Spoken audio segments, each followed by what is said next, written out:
at the heart of this is really a debate over the power of the governor, not just Governor Wolf, but any governor in the future. Pennsylvania is not the only place that this debate is playing out, but it is where voters will get a say this spring.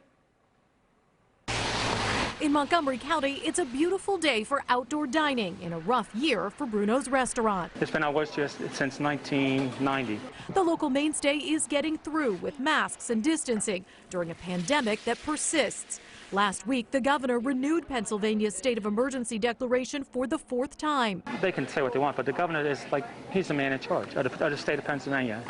And I go by what the governor says. But now who has the power to extend those emergency declarations that can affect funding and restrictions could change. It will be up to voters to decide whether to curb the governor's power after 21 days, letting the legislature determine what happens next. This doesn't mean that we're automatically going to end a state of emergency. It just means we're going to have some input.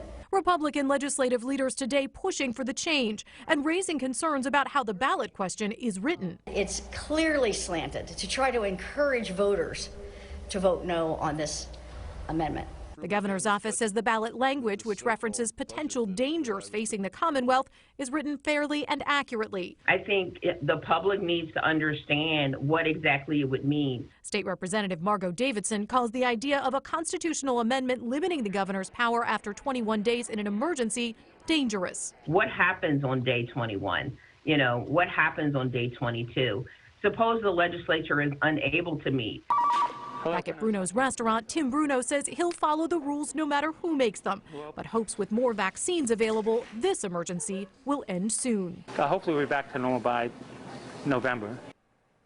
The governor's office says there's already a process where the legislature can pass a resolution to override the governor's disaster declaration, but the reality is the governor can veto that. Ultimately, this is going to be up to Pennsylvania voters. Those questions are on the ballot in May.